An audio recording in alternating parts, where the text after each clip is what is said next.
Olete tulnud ringmajanduse kuidas sessioonile, mis on üks avatud ruum ettevõtetele ja disaineritele oma kogemuste vahetamiseks.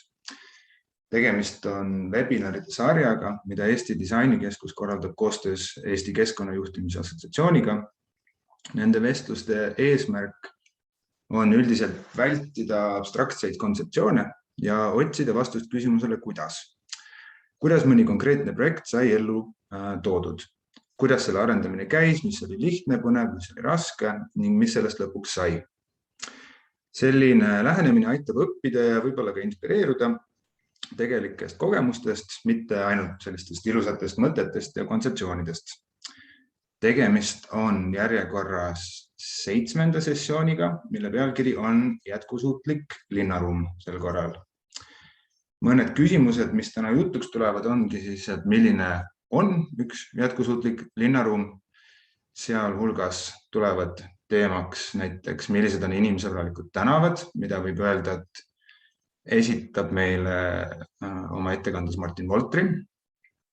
Pärast seda, mida tähendab viidandus jätkusuutlikus linnaruumis, millest räägib meile Kristi Rummel-Kotisse, ning pärast seda, mida tähendab keskkonnasõbralik või siis jäägitu arhitektuur, millest räägib meile Sille Pihlak. Minu nimi on Mattias Malk. Minu ülesanne täna on õnneks mitte midagi esitada, vaid mul on õnn selles seltskonnas modereerida.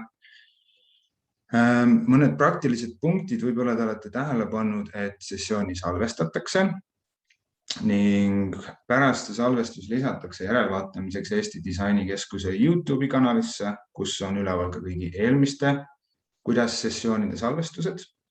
Salvestuse lingi koos tagasiside küsimustega saadame ka kõigile registreerinud kuulajatele. See peaks tulema järgmisel päeval, homme. Üks üleskutse on, kui vähegi võimalik, siis hoidke oma kaamerat sees. Vestluse ajal jääb selline mulje, et me oleme siin tõesti kuskil mingisuguses ruumis ühes koos. Aga samal ajal, kui teil parajasti mitte midagi öelda ei ole, siis võite hoida oma mikrofonid palun väljas.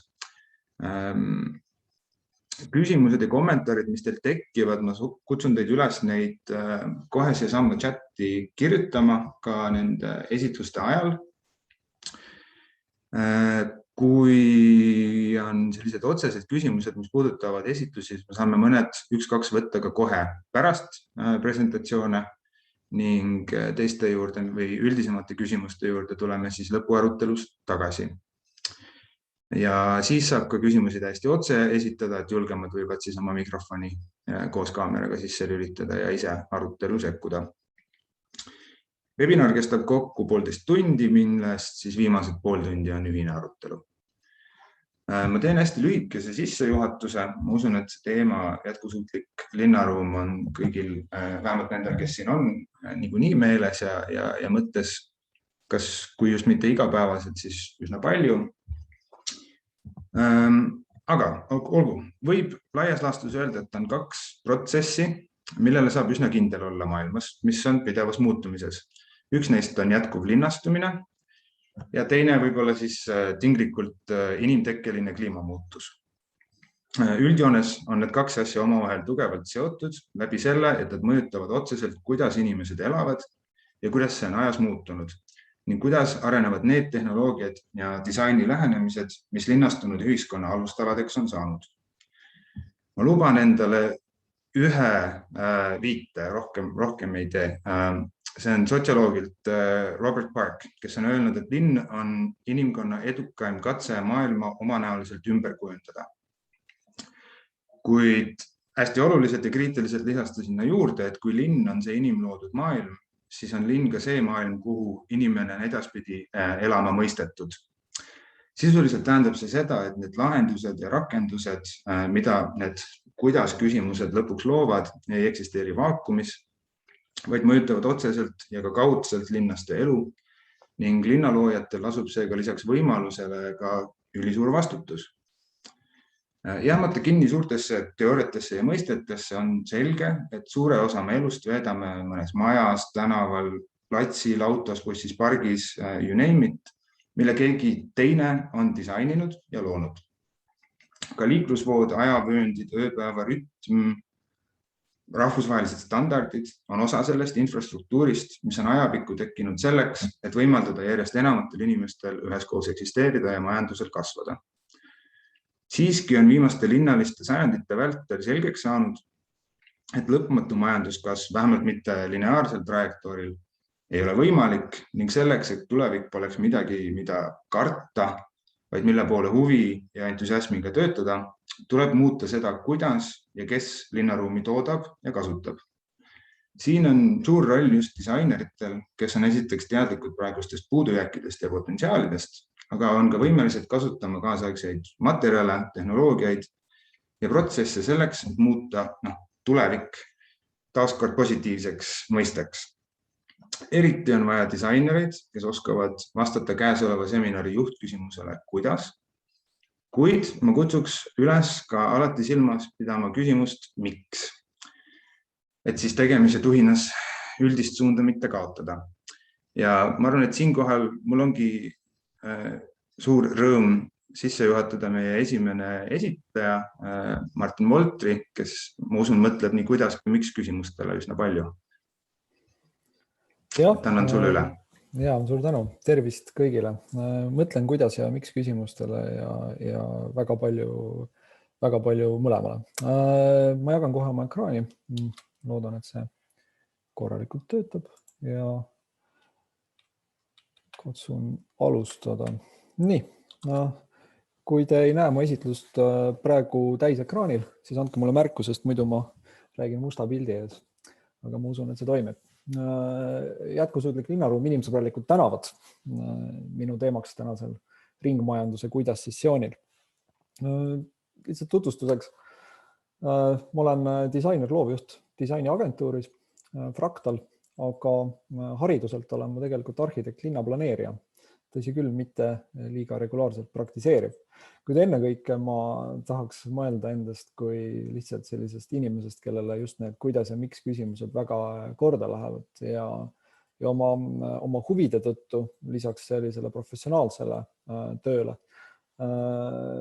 mõtlen ma tõesti väga palju linnaruumi küsimustele. Minu üheks suureks huviks on, ma loodan, et ma saan keynote'id tagasi.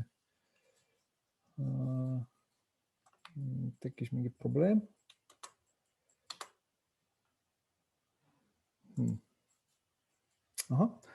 On jalgrattasõit tegelikult, et kui ma mõtlen, et jah, et ma olen nagu sükene suur rattaga liikleja, siis seda nii maanteel kui linnas, kui kontoris, kui lumega ja kui vaja, siis vean taga lihtsalt autoga kaasa. Aga see ei ole loomulikult minu ainus liikumisviis. Ma olen seotud ka sellise praeguseks pausil oleva nähtusega nagu Tour de Öö. Korraldasime suuri grupisõite just nimelt selle eesmärgiga, et tõmmata tähelepanu linnaruumis teistsugustele liiklejatele kui väga domineerivale neljarattalisele mootorsõidukiga liikumine. Ja see on ka tegelikult selline päris märgatav sekkumine ruumi arendamisse, nende protsesside suunamisse. Meie eesmärk oligi tõmmata tähelepanu, tuua ratturid kokku ja tekitada mingi platvorm selleks, et rohkem märgatakse, rohkem arvestatakse ja need olid ikka suurematel sõitudel head tuhanded inimesed, kes kokku tulid. Ja see kasvas orgaaniliselt ja on kindlasti avaldanud ka oma mõju ühel ja teisel moel ka seeläbi, et kutsudes ellu või muutudes osaks mingite inimeste sellisest toimetamist või kutsudes ellu mingisuguseid uusi liikumisi või gruppe. Et see tuumik tegeleb nende küsimustega jätkuvalt ja täitsa nagu mõjuga. Ja meie üks korraldajatest, Rasmus Kaljujärv, ütles sellise lause, mis hiljem hakkas nagu oluliselt resoneerima. Kui meie lapsed lähevad esimesse klassi, siis üks keskkond oli selline, et me julgeksime nad jalgratastega sinna saata. Nüüd on need aastad on mööda läinud ja minu laps läheb järgmine aasta kooli, aga ma ei ole päris kindel, kas ma seda veel julgen. Nii et tööd on veel vaja teha ja sinna on sinna veel natukene minna. Ma nüüd niimoodi disaineri vaatenurgast sellisele jätkusuutlikule tänava disainile mõeldes, enne kui me võib-olla nendest meetoditest räägime ühe konkreetse kaasuse varal, mis siis linnas on nüüd toimetanud, võib-olla läheneks natukene nendele detailidele, mis meil siin linnaruumis just disaineri pilguga silma torkavad. Ja ma võtan küll võib-olla lähtepunktiks rohkem hetkel sellise jalgrattaga liikumise, aga eks seda saab laiendada. Et kui niimoodi hästi makrotasandil mõelda, eks ole, siis selleks, et liikuda kusagil asulas punktist A punkti B mingisugusel moel, mis mulle on mugav, kiire, sobiv, et mis on need tingimused, mis mul lasevad siis valida erinevate liikumisviiside vahel, jala või autoga või ühistranspordiga, mis on siis nagu justkui jalgsi kõndimise laiendus. Et makrotasandil on see esimene tingimus, mis mul võiks siis aidata valida tegelikult mingisugust jätkusuutlikumat liikumisviisi, kui see on võib-olla neljarattaline sõber, on kindlasti selline esimese punktina selline võrgustik, teede liikumiskoridoride võrgustik, mida ma saaksin siis valida. Ja sellises niimoodi, see on nüüd Tallinna jalgrattastrateegia plaan, kuidas tekitada põhivõrk ja tervisevõrk linna. Praktikas võiks mõelda, et tegelikult igast punktist igasse punkti võiks ju mugavalt saada, et olgu see siis kvartalisisene kaupluses käik või kuhugi kaugemale minek.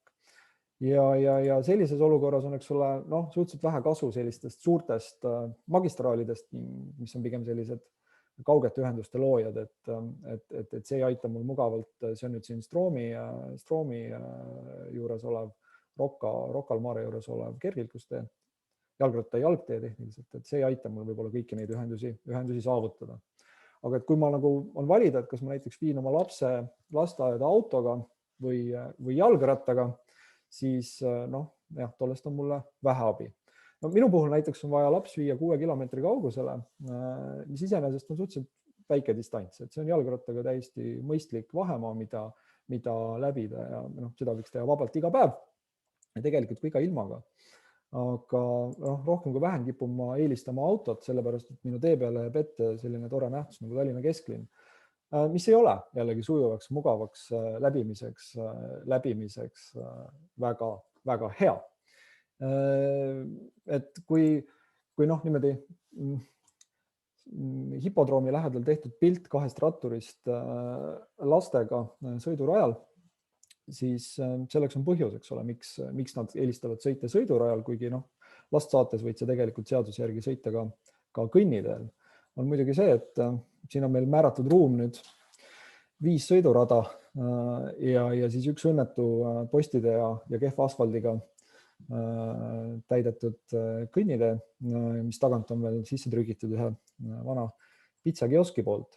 Ehk et tsiteerides klassikuid ühest 79. aasta Ameerika sellisest uuringule järginud dokumentaalfilmist, siis inimesed kipuvad istuma seal, kus nad saavad istuda. Mis kõlab nagu võib-olla veidi tobedalt ja irooniliselt ja mõeldud ongi, aga kui me ei anna nagu mingisuguseid võimalusi midagi teha, siis seda ei tehta ja need võimalused, mis meil on, neid me kasutame. Ja minu kontekstis see ongi põhjus, miks ma nagu ei tunne, et see oleks minu selliste elukoha ja lasteaia valiku süü, et ma eelistan oma last viia lasteaeda autoga, vaid sellepärast, et mul ei antagi tegelikult ühtegi head teist võimalust seda teha. Ruum ei paku mulle seda võimalust ja see ei ole tõesti kinni distantsis.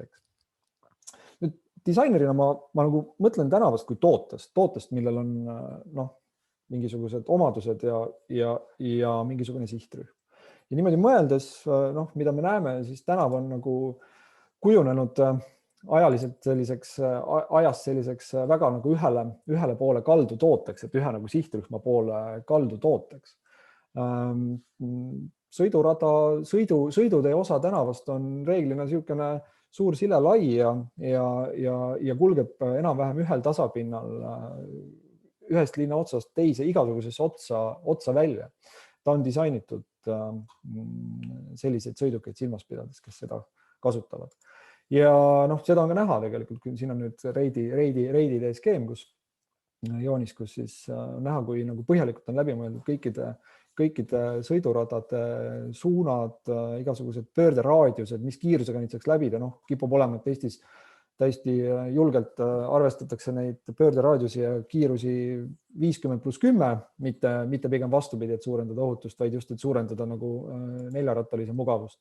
Ja siin siis üle 13 raja peab siis ületama jalakäija seda teed ja tema siis pannakse ära nii, nagu ta pärast nagu mahub. See on sageli see, kuidas neid tänavaid disainitakse.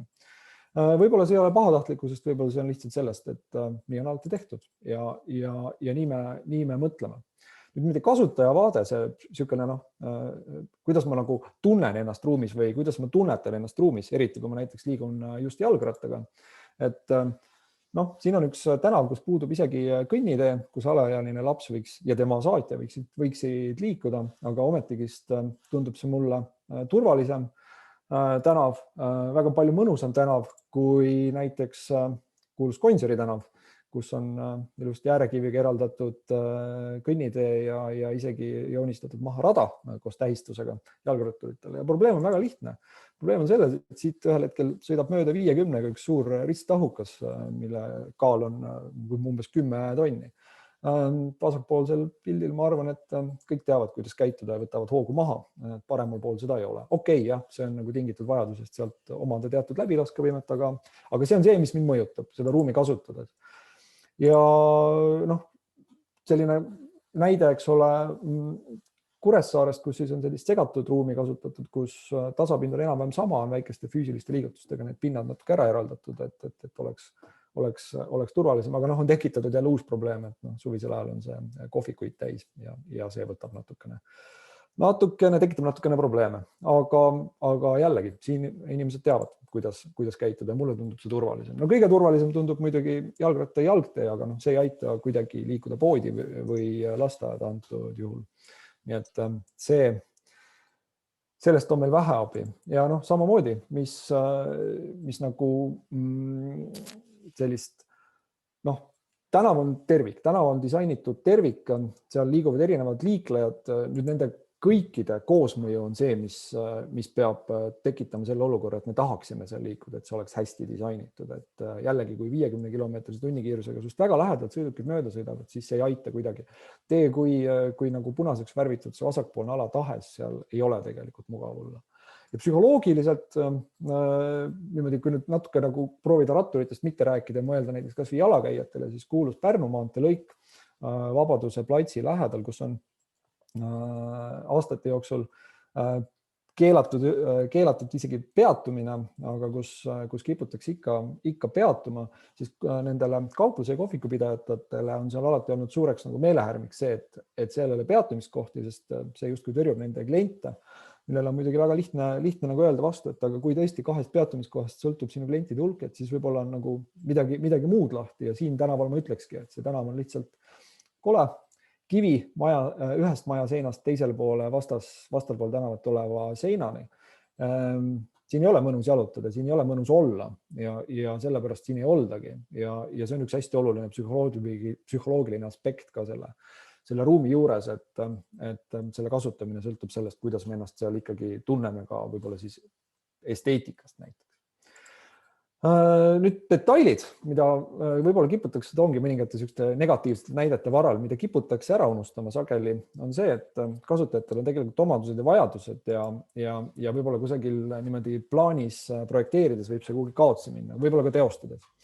Et jällegi näide Gonsiori tänavast, eks ole, kus selline olukord läheb kitsaks, kuna seal on palju poste, seal on palju prügikaste, mis nagu muudavad kasutajate käitumist, mis tekitavad näiteks dünaamiliselt kiiremini liikuvatele objektidele nagu ka jalgratturitele tegelikult isegi ohtlikke olukordi. Et pealtvaates plaanis töötades tundub kõik hästi lihtne ja loogiline alati, nii nagu me nägime ka selle reidide sõlme joonise puhul, et keerad siit, keerad sealt, saad õigesse kohta. Päris ruumis niimoodi inimsilma kõrguselt vaadates ja liikudes on see olukord muidugi hoopis teine, mis nagu minu jaoks tähendab ka seda, et see ruum peab olema lisaks sellele, et ta on päriselt lõpuks ohutu, ka liikudes peab olema ka arusaadav, et sa tahaksid seda kasutada. Et kui siin nüüd niimoodi täpselt kurvi peal on paigutatud prügikast, siis see on probleem. Ja veel üks väga kurioosne näide, mille nagu tekkimist ei ole suutnud mina senimini lahti ammustada, on see väike äärekivi tõus siin näiteks selles vaates, et mis nagu punktist üldse loogiline on, aga kasutaja vaatevinklist on see väga suur probleem. See on väga reaalne oht kukkuda, kui sa sealt seda mitte märgates, näiteks rattaga tulles või isegi lapsevankriga võid sinna otsa sõita, kui sa seda ei märka, et see ei ole hästi disainitud ruum. See toode ei ole mulle, mina seda ei ostaks. Ja veel üks näide, kus ka ilmselt jälle pealtvaates kõik tundub hea, aga nagu praktikas väga hästi ei toimi. On nüüd siin, see on siis Rannamäe tee, kus mõnus lai keerliiklustee suundudes sinna Haabersti ringi poole, liiklussõlme poole, loob mulle sellise mõnusa illusiooni väga heast sellisest koridorist, kus ma isegi rohelise tulega julgeksin üle sõita, sõltumata sellest, kas ma pean liiga palju vasakule või paremale vahtima. Autosid seal liiga palju ei ole. Aga kui ma seda vaatan nüüd teiselt poolt, siis siin ootab mind ees ka taaskord väike mõnus hüpe. See on selline kuidagi kasutaja sihukest käitumist ignoreeriv disain. Jah, võib-olla reeglite järgi peaks olema nii ja naa, aga inimesed käituvad intuitiivselt tunnete pealt, mitte niivõrd alati näpuotsaga reegleid taga ajad. Need heade lahenduste loomiseks on ennekõike vaja arvestada kasutajate vajadustega. Tundub banaalne, aga väga sageli mulle tundub, et ruumis sellega ei arvestada. Et jalakäijale jääb võimalus kusagilt üle hüpata, kusagilt üle serva astuda, kuidagi läbi häda, aga tegelikult tema nagu kasutaja vajadustega pole arvestatud. Nii et inimesed istuvad seal, kus on võimalik istuda. Et kui me anname neile võimaluse, siis nad teevad seda, kui me seda ei anna, siis nad seda ei tee. Väga lihtne.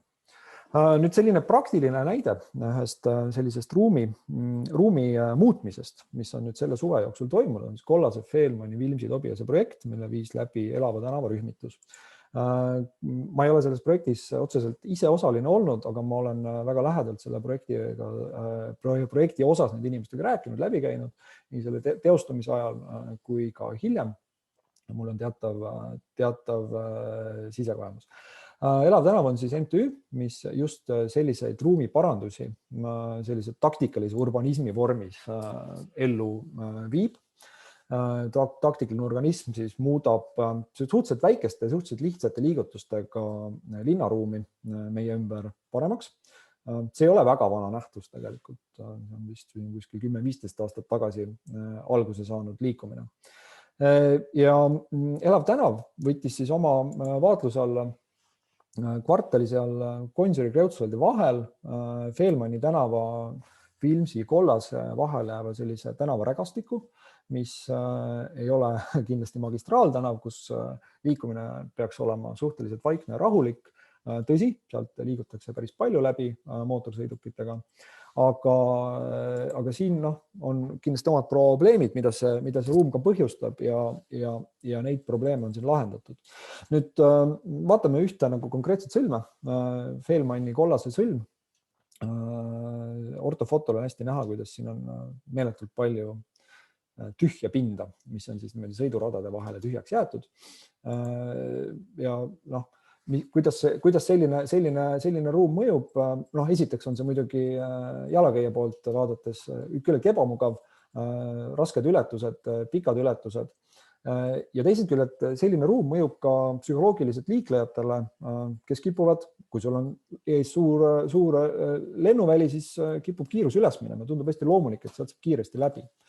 Ja mida nüüd, kui me siin edasi liigume, siis me näeme seda tegelikult igal nagu ristmikul, et siin on suur pöördenurk, aga siin puudub näiteks kõnnide osa ühe hoone ees, kus siis krundil toimub ka parkimine. Kõnnitee on teiselt poolt tee, et see ületamine on keeruline raske, ma olen siin kandis ise pidanud palju liikuma ja on küll olnud erakordselt ebamugav. Ja samamoodi järgmine ristmik, kus on sellised kurvid, mida võiks julgelt läbida 50-60 km tunnis, aga kas nüüd selles kvartalis seda peaks tegema, ongi see omaette küsimus. Kiirused peaksid selles kvartalis olema 30 piires ja ruumi ei peaks tegelikult soodustama sellist kiiret sõitmist.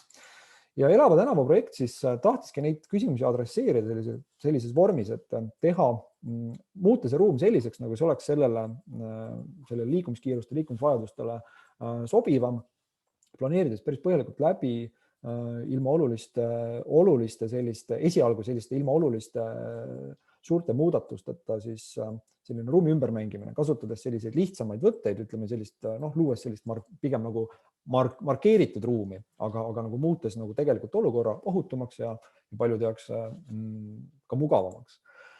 Kasutades ära siis selle ruumi potentsiaali, mis on justkui sinna kuidagi õhku rippuma jäänud, mis kõik nagu teavad, et see nii on, kõik nagu arvestavad sellega, et see nii on, aga keegi ei küsi, miks see nii on, et kas me nagu vajame nii palju asfaldipinda sinna vahele. Ja siis selle tulemuses sündis projekt, küllaltki hoolikalt läbi töötatud, mida linn siis ka teostama asus sel suvel. Nüüd oluline on siin see, et aru saada, et mida nagu Elava tänava MTÜ tegi, kes siis pakkus välja selle lahenduse linnale ja kes siis tegelikult telli oli, ehk siis kes laskis teostada, see oli siis linnavalitsus ja ütleme, seal tekkisid selles protsessis sellised teatavad nagu möödarääkimised ja käärid, eks ole, kus siis võib-olla hakkas ka selguma, et võib-olla seda ruumi ei teostatagi päris nagu nii selgelt, nagu seda ette võiks kujutada, vaid ka natuke juhuslikult, et ühel hetkel saabusid onud paigaldama pollereid, teised saabusid ülekäike markeerima, aga kes mille järgi seda tegi, see jäigi nagu natuke ebaselgeks, ehk et see nagu projekti teostati nagu kuidagi tunde põhjal ja muudeti ka käigult, nii palju on see info minuni jõudnud. Täpsemalt saate sellest Elava tänava blogist lugeda. Mis on siis kohe siin juba näha, on valesti, et siia sellise ala tekitamisel on millegipärast saarte vahele maha märgitud ülekäigurada, kuigi tegelikult on tegemist täiesti piiratud jalakäijate alaga, kuhu nagu autodel niikuinii asja ei ole. Juba see tekitab segadust, see on nagu vale disain, et see signaliseerib meile midagi muud. Me peaksime seda ust tõmbama, tegelikult on disainitud uks selline, et nagu peaks teda lükkama, et meile antakse täiesti valet informatsiooni. Samamoodi siit on näha, kuidas siis juba pooliku teostuse ajal need probleemid ilmnevad. Poolik teostus samm-sammul ja valesti teostamine on nagu üks asi, aga mida nagu peab nagu tunnistama on see, et kindlasti sellisele inimesele, kes sellest projektist väga teadlik ei ole, kindlasti need on nüüd suvised pildid teostusajast, kindlasti see selline maha markeeritud ruum, nagu see siia lõpuks tekkis, võib tekitada küsimusi, sest et ta tegelikult ju, ta markeerib nagu ideaali, aga ta veel ei ole vormiliselt päris täpselt see, mis seal olla võiks, eks ole. Siin on ka nüüd projekti kriitikast, kus siis teostuse kriitikast, kus siis pooled asjad olid puudu, osaliselt oli midagi juba maha märgitud, mis põhjustas meeletut segadust, eks ole. Näide sellest, kuidas oleks pidanud olema, aga kuidas ei ole paremal on siis näha, et tegelikult ülekäigurada ei tohiks olla märgitud sinna postide vahele. Aga jah, ütleme selline suurem probleem on võib-olla sellise lähenemise ja niivõrd mastaapse projekti juures see, et inimesed ei saa aru, miks seda on tehtud, miks on piiratud ära mingisugune osa asfaldist, kus tegelikult keegi tahaks parkida. Miks on nüüd vaja järsemaid pöördeid teha, kui tegelikult siin oli enne asfalt, kust sai sirgelt läbi sõita. Tänaseks on paljud nendest vigadest parandatud. Natuke on tekkinud ka, eks ole, haljastust. Jällegi see on siis nüüd tellija lahendatav ülesanne, mitte siis nüüd projekteerija ülesanne antud olukorras see nüüd korrektselt teostada. Aga jah, see on mõistetav, miks see võib tekitada sellist segadust. Samas, eks ole, see, kui niimoodi väikest viisi niimoodi detaile vaadates, siis on ju aru saada, mis siin, eks ole, kõigiti paremaks on läinud, kuidas on tekkinud tegelikult ohutumad alad, kuidas on paranenud jalakäijate olukord ja tegelikult on keskmised kiirused langenud.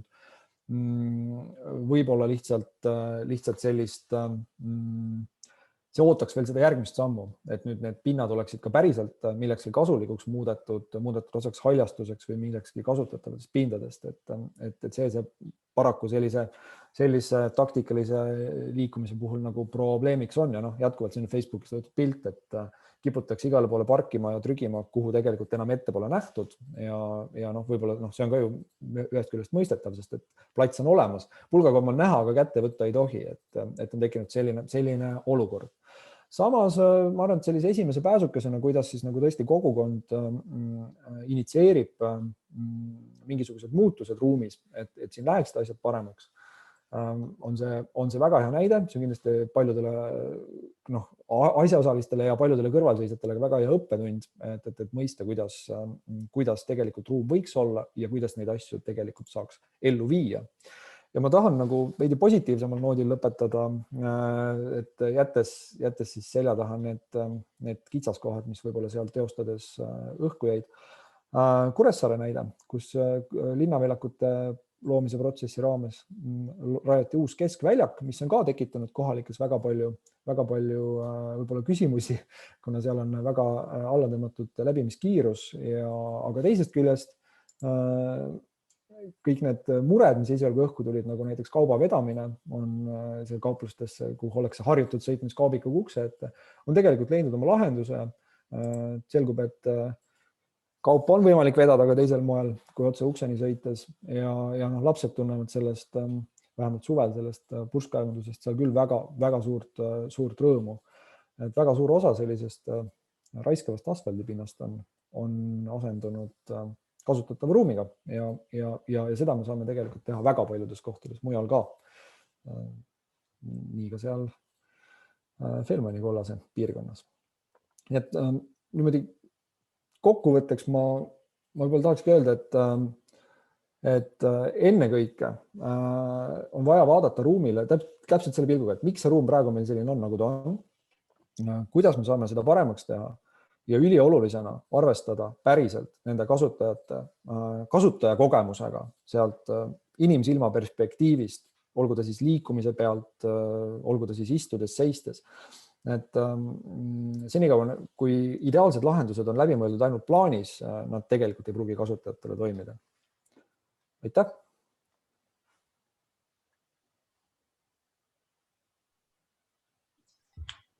Aitäh, Martin! Ma arvan, et sa võid need slaidi jagamise praegu lõpetada. Aitäh!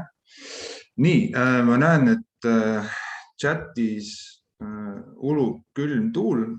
Keegi ei ole sinna midagi kirjutanud ega küsinud veel. Julgustan teid seisma eraldi stereotüüpidest, eestlastest vestlustel osalejatest ja palun pange küsimusi ja kommentaare. Ma usun, et teil neid on. Senikaua ma küsin ise hästi kiire küsimuse, Martin, et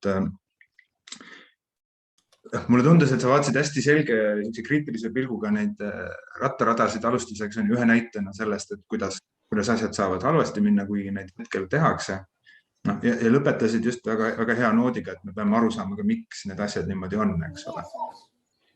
Ja ma mõtlen, et siinkohal on muidugi paslik välja tuua, et mis tingimustes ja mis oludes ja mis ajahetkel need rattarajad loodud on ju.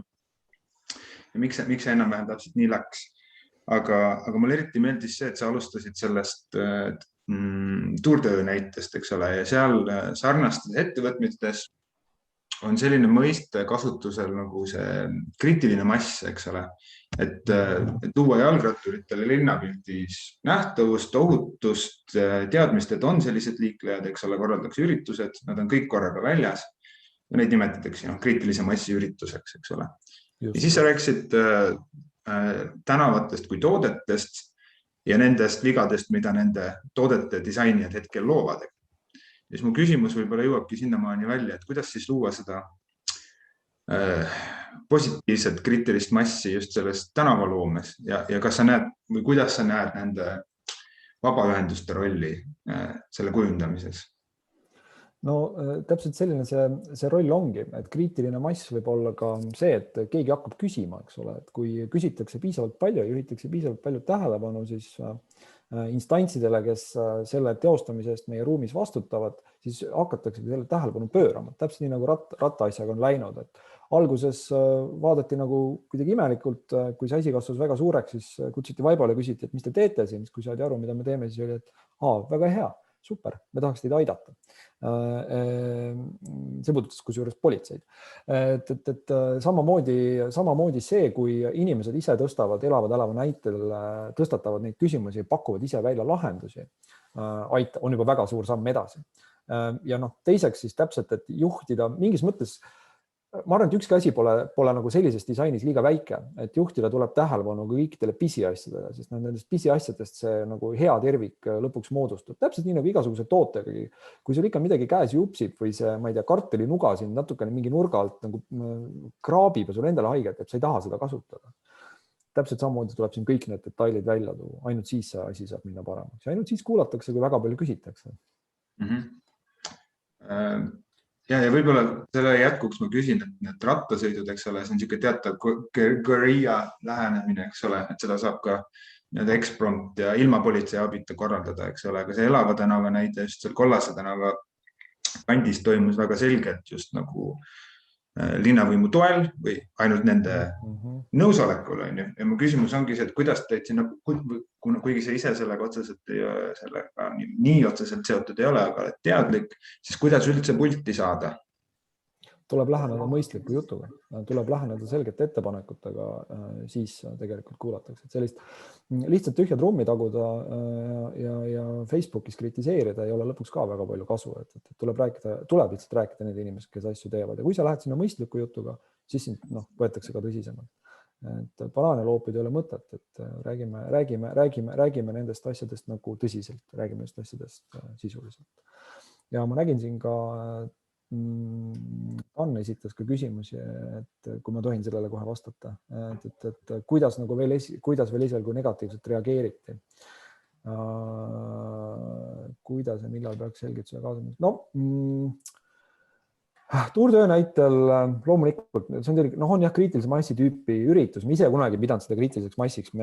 See algas natukene sellises lõbusamas ja väiksemas vormis ja kasvas lihtsalt ühel hetkel nii suureks, et see torkas juba väga laialt silma. Tuurtöö puhul see selline konflikti koht võib-olla esimese asjana tekkiski vahetult tänaval, kus liiklus oli mõneks minutiks suletud, mis ei ole ju tegelikult igapäevases liikluses mitte mingi probleem.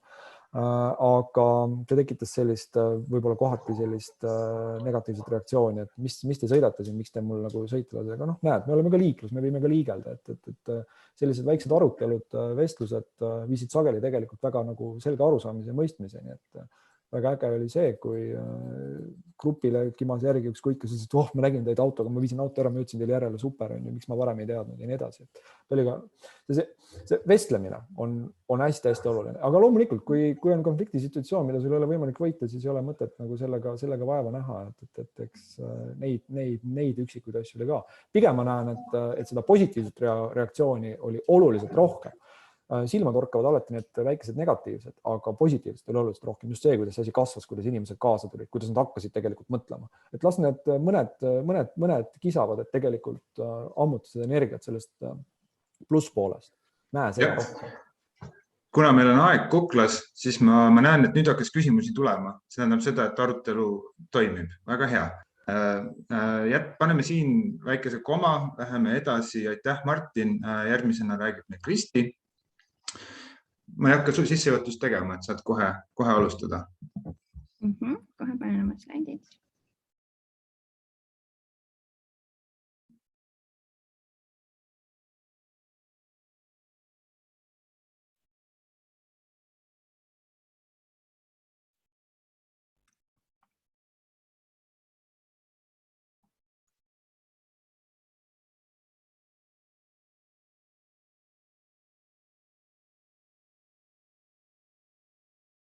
Nii, mina siis Kristi Rummel Kotisse, stuudiost disainiosakond ja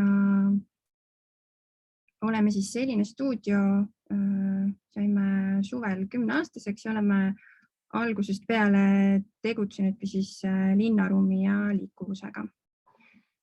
Ja mul oli väga hea meel, et Martin tõi ka välja selle, miks me selle jätkusuutlikkuse teemaga üldse kõik nii hoogsalt tegeleme.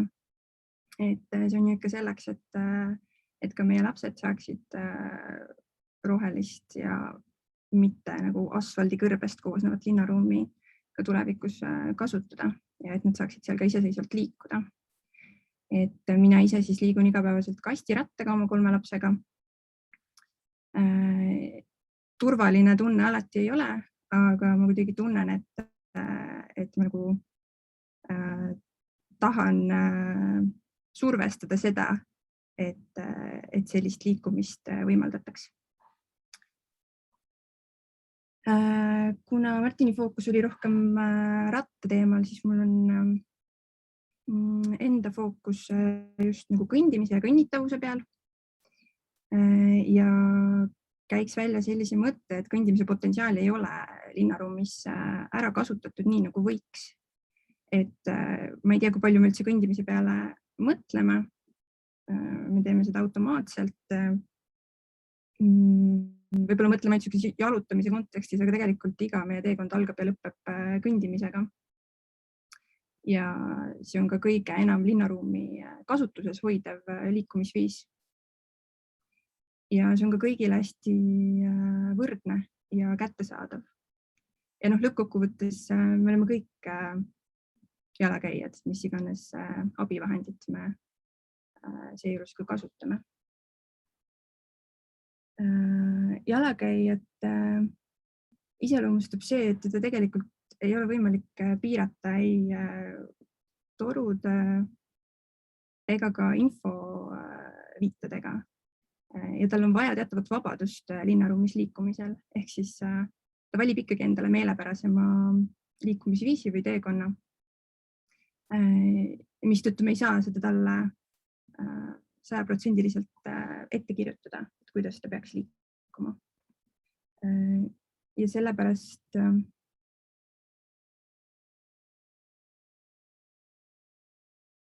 ma tooks välja ka, et senine viidandus, mis meie kultuuriruumis vähemalt praegu on olnud, on pigem niisugune nagu non-wayfinding, et ta ei sea inimest selle tee leidmise keskmesse,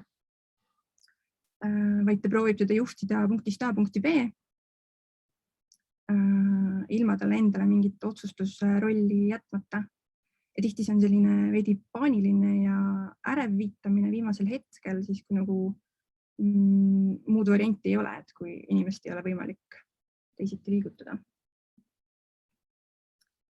Kõndimisel on kognitiivseid väljakutseid, et kõik kardavad ära eksida, just seda nagu tunnet, et ma ei tea, kus ma olen.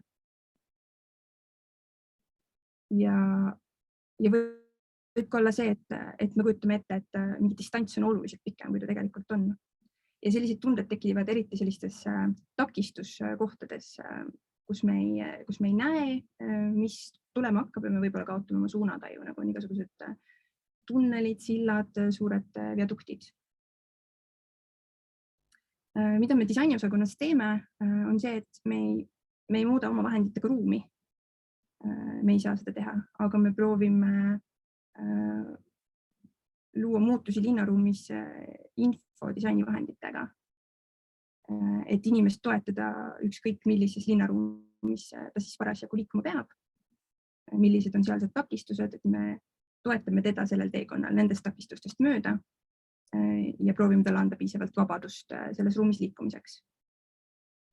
Ja siin me oleme nüüd sellise vana kulla endale võtnud abivahendiks, nagu siis Lynch'i Image of the City, kus ta hästi mõnusalt jaotab linnaruumi sellisteks väga kergelt kognitiivselt kaardistatavateks elementideks, mida on siis võimalik mudelina kasutada ükskõik millises ruumis. Meie oleme nad nimetanud vastavalt siis oma nagu sellele viidanduse kontekstile, et meil on mingisuguse ala servad, milles me tegutseme. Meil on trassid, mis on siis justkui liikumisteed ja trassid ei ole autokesksed, sest me lähtume jalakäijast, ehk siis trass võib olla mingisuguse tänava ja raja koos toimiv pikk telg. Meil on piirkonnad, sest me tahame inimeses tekitada suuremat kohatunnetust. Otsustuspunktid tekivad siis trasside istumiskohtadesse. Meil on maamärgid, mille abil orienteeruda. Ja siis ka takistused on selline lisaelement sellele Lynch'ile vastavalt sellele, et me lihtsalt toimime sellises füüsilises ruumis, kus on palju takistusi. Ja Lynch'ilt on tegelikult terve see Legible Cities selline liikumine pärit. ja umbes 25 aastat tagasi võttis selle Bristoli linn üle ja esimest korda siis tegi sellest sellise viidanduses kasutatava mudeli. Et meie oleme selles mõttes sellel lihtsalt selle kohalikesse oludesse toojad või selle adapteerijad, et seda on varem tehtud ka mujal maailmas. Bristol oligi siis esimene. Rohkem on räägitud tegelikult Londonist, oma Legible London süsteemiga. Ja siis kuulus on ka näiteks New Yorki Walk New York City, mille põhieesmärk siis, mida sooviti saavutada selle viidasüsteemiga, oli see, et inimesed näeksid kaugemale nendest 10 top maamärgist, mis New Yorgis oli, et nad oleksid rohkem valmis uudistama ja avastama. Nii. Ja mis siis on see kõnnitavus? Et ma ütlesin, et ma tahaksin kokku tuua need 2 mõistet, kõnnitavus ja tee leidmine, workability ja wayfinding. Et kõnnitavus on see, milline see ruum füüsiliselt on, kuidas ta on meie jaoks disainitud, kui kaugel on meie jaoks olulised sihtkohad ja kui mugav on seal jalgsi liikuda. Aga see nüüd, kas ma ka tean, mis mul seal ümber on ja kas ma ka tean, kas mul on mugav sinna jõuda ja kui kaua sinna aega võtab, et siin on nüüd see koht, kus wayfinding saab oluliselt appi tulla ja linnaruumi osa kõnnitavust oluliselt suurendada. Ja selleks, et see tee leidmine õnnestuks, tuleb inimeste tajukaarti muuta. Igal ühel on endal peas juba mingisugune ettekujutus sellest ruumist ja sellest liikumisest. Isegi kui sa satud ruumi esmakordselt, siis su ajus tekib kiire ülevaade sellest ruumist, kuidas seda tajud. See ei pruugi olla realistliku linnaruumiga seoses, aga ta on seal olemas. Ja wayfindingus on siis võimalik erinevate meetoditega seda tajukaarti natukene mõjutada ja nihestada. Siin on vaade meie Tartu viidasüsteemi projektist, kus siis vasakpoolne on 13-aastase nooruki tajukaart ja parempoolne 75-aastase inimese oma. Ja on näha, kui erineva mahuga need tajukaardid. Et kui see nooruk liikus peamiselt Annelinna ja Taskukeskuse vahel ja kasutas liikumiseks ühistransporti, siis temal oligi see tajutav ala väga väike ja temale tuleb läheneda siis sellest lähtuvalt. Aga selle 75-aastasel kasutajal oli jällegi juba aastate pikkune kihistumine kogu selles tajukaardis. Tal oli seal ajalookiht, tal oli seal tänane kiht, tal oli seal erinevate tema töökohtadega seotud alad, erinevate elukohtadega seotud alad. Et selline väga erineva mahuga taju võib olla kasutajatel, millega siis tuleb viidasüsteemi loomisel arvestada. Ja tajukaardi nihestamisest veel, et ma näitasin enne 3 välismaa viidasüsteemi.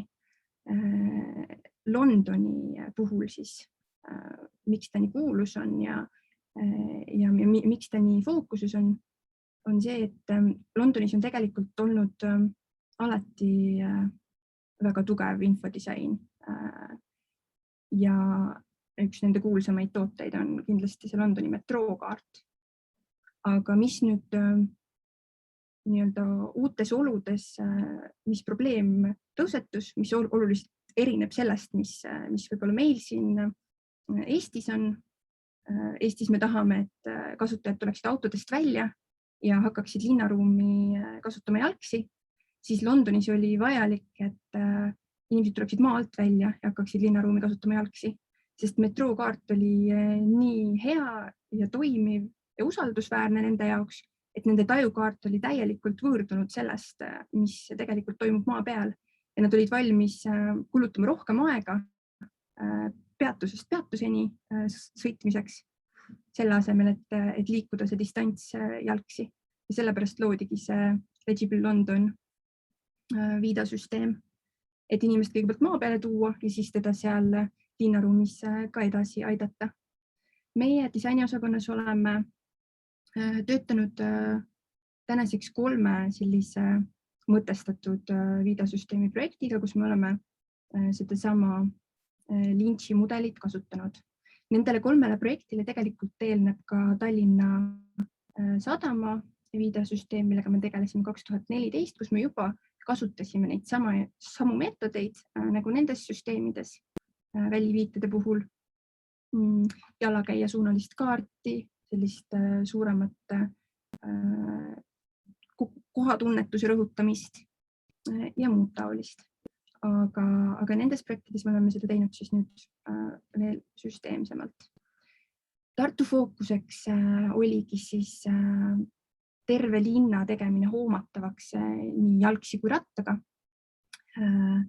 Ja projekt saigi nimeks 15 minuti Tartu. Uuringufaasis me töötasime koos Ruth-Helene Miloranski, Tõnissavi ja Elo Kiivetiga ja viisime siis läbi nii kasutajauuringut kui sellist kaardianalüüsi poolt Lynch'i näitel ja see dokument kokkuvõttev uuring on siis ka veebis ilusti kättesaadav, kui keegi soovib lähemalt uurida. Ja mis Tartus siis see põhifookus meil oli just, et me ei tegele ainult kesklinnaga ja keskusalaga, vaid me tegeleme ka äärelinnaga, ehk siis me loome sellise ühtse võrgustiku, et inimene saab liikuda terves linnas turvaliselt. Need värvilised jooned, mida siin näha on, ongi need trassid, millest ma eelnevalt rääkisin, mis siis võivad kulgeda nii tänavatest rohealadeni ja nende trasside ristumispunktidesse tekivad siis otsustuspunktid ehk siis head mugavad viidaasukohad. Ja siin on siis näha erinevaid viidatüüpe, millega siis Tartu tulevikus kaetud on. Ja mõned neist on ka juba täna linnaruumis nähtaval. Nii.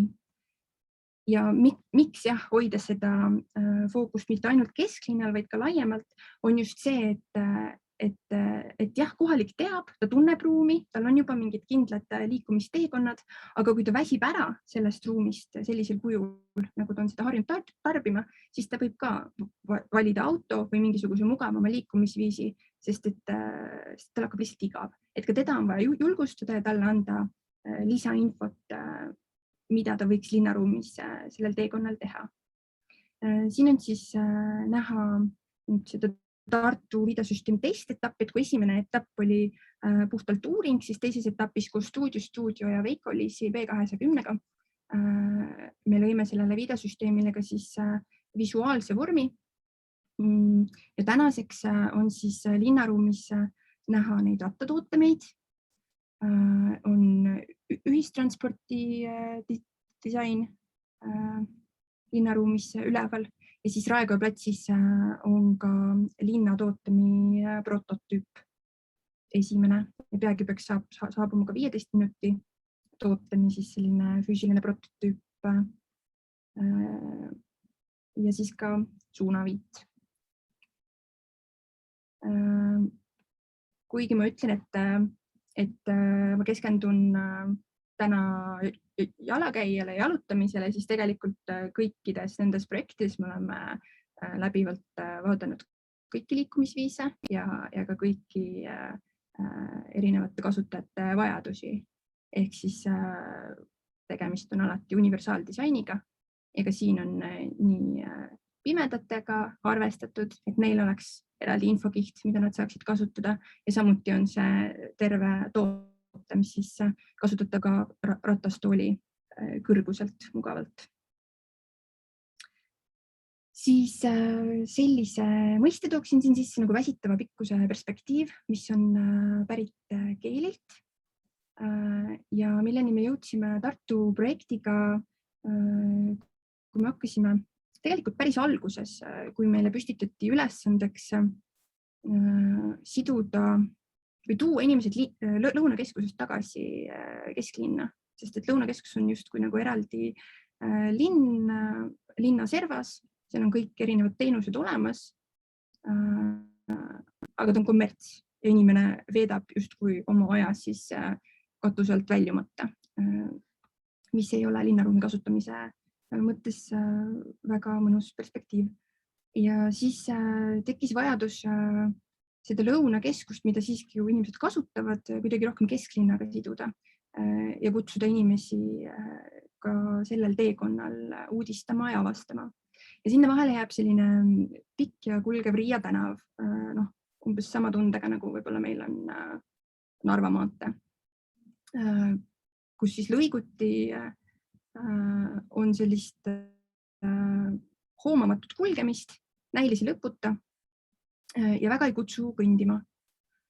Aga teooria järgi nüüd, kui me anname inimesele piisavalt infot tema teekonna kohta ja anname talle ka vahesihtkohti, mida selle teekonna vältel teha või uudistada, siis on ta valmis seda pigem ette võtma.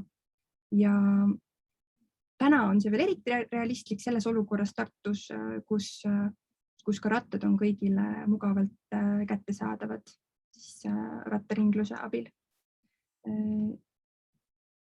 Ja seetõttu me lõime Tartusse sellise skemaatilise telje skeemi, ehk siis, mis ühendab justkui kesklinna ja lõunakeskuse ala ära ja näitab siis ka erinevaid teekonnal paiknevaid sihtkohti.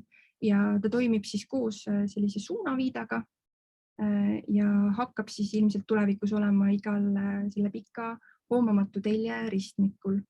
Ja samasugune lahendus on siis ka Emajõele kui teljele, et Tartus siis tekkiski uuringu käigus kujunes välja 2 erinevat telge, mida mööda kasutajad tunnevad, et vahemaade läbimine on hoomamatult pikk. Siis siin ka näide ühistranspordist Tartus, kus me oleme samamoodi proovinud linna kompaktsemaks muuta, kui nüüd Tartu ühistransport on olnud keeruliselt kasutatav. Siin on siis näited rattaringluse tootemitest, mis on täna juba üleval, mille võrgustik on tervenisti üle Tartu linna, aga mida siis hakkavad kunagi täiendama ka siis 15 minuti tootemid ehk siis 15 minuti ala kirjeldavad tootemid ja ülelinnalist ala tutvustavad linnatootemid. Mis on need meetodid, kuidas me nii-öelda seda linna siis inimesele hoomatavamaks ja kättesaadavamaks muudame, on siis näiteks jalutajasuunaline kaart. Ehk siis me ei pea ennast orienteeruma põhjasuuna järgi, kõik inimesed ei ole selleks isegi võimelised, vaid kaart on analoogselt siis erinevate kaardirakendustega, mida me võib-olla mobiilis kasutame, juba meie jaoks õigesse suunda keeratud. Ja teine oluline aspekt on siis kohatunnetuse tekitamine, et lisaks sellele, et me näitame, kus inimene paikneb ja kui palju tal kas rattaga või jalgsi mingisse sihtkohta jõudmine aega võtab, siis me alati ka kirjeldame talle asukohta, kus ta parasjagu on. Ja seda siis nii kesklinnas, mille näide see siin hetkel on, kui ka linnaservas, nii Annelinnas kui Maarjamõises, kui kus iganes. Nii, siis teine projekt, millest me teeks ka põgusa ülevaate, on selles mõttes huvitav, et kui Tartus me käsitlesime tervet linna ja lõime justkui võrgustiku tervele linnale, siis siin on meil jupp linnast ja selline jupp, mida on seni ikkagi harjumuslikult kasutatud autoga. Ehk siis ta on kuidagi ikkagi ära lõigatud. Me oleme ise küll võtnud alati selle suuna, et me oleme käinud seal rattaga ja ragistanud sealt viadukti alt või siis läbi selle Ülemiste raudteejaama või siis ka mööda Järvepana teed. Aga inimestel see muidu harjumuseks väga ei ole. Ja sinna tullakse ikkagi kas autoga või ühistranspordiga. Et selge oli see, et autoliiklust välistada täielikult ei saanud. Küll aga võtsime me endale eesmärgiks tekitada sinna ala sisse sellise kõnnitava oaasi või kõnnisaare. Ehk siis mida me viitadega proovisime lahendada, oli see, et need põhilised kohad, kus autojuht soovis linnakusse siseneda, et ikkagi võimalikult lähedale oma hoonele parkida. Me lõime sinna heidutuspunktid ja suunasime kasutajat edasi, et ta pargiks perimeetrile. Ja suunasime siis nii-öelda selle autojuhi liikumist ainult mööda selle ala välisserva. Samas kui jalakäijale me tekitasime jällegi sellise turvalise viitede võrgustiku, nii et temal avanes mitmeid erinevaid liikumisteekondi selle ala sees. Ülemiste viitedega on nüüd niimoodi, et ma neid hetkel veel ei näitaks, aga nad on tootmises ja peaksid selle aasta sees ka linnaruumi ilmuma. Nii et neid saab siis varsti ka füüsilisel kujul näha. Tartu viitedega ilmselt selleks, et see terve võrgustik tekiks, läheb ikka paar aastat aega, äkki sinna kusagile kultuuri pealinna kanti on neid võimalik näha. Siis on meil hetkel 3. projekt, mis on veel töös ja mis on Kodulinn Tallinn. Ja projekt on siis Tallinna linna ja Eesti Kunstiakadeemia vahel, kus siis meie oleme lepingupartnerid Eesti Kunstiakadeemial ja samamoodi viidasüsteemi sellise eelanalüüsi teostamisega tegeleme. Ja siin me oleme nüüd võtnud põhiülesandeks Tallinna KIK-lipsust kui sellisest sisse juurutatud või juurdunud tajukaardist lahtiütlemise ja kuidagi selle tajukaardi siis venitamiseks rohkem selliseks võrgustikuks, mis hoogustaks jällegi inimesi rohkem piirkondade vahel jalgsi ja rattaga liikuma.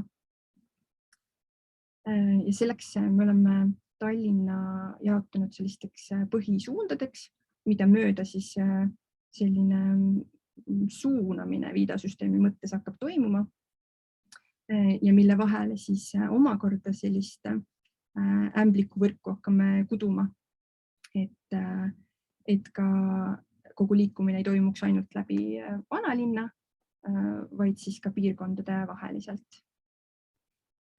Oleme käsitlenud Tallinnas siis viidasüsteemi kasutajaid liikumisviisi järgi ja vaadelnud ka, kuidas nende teekonnad kulgevad. Et nagu Martingi enne välja tõi, on see üsna selline katkendlik liikumine.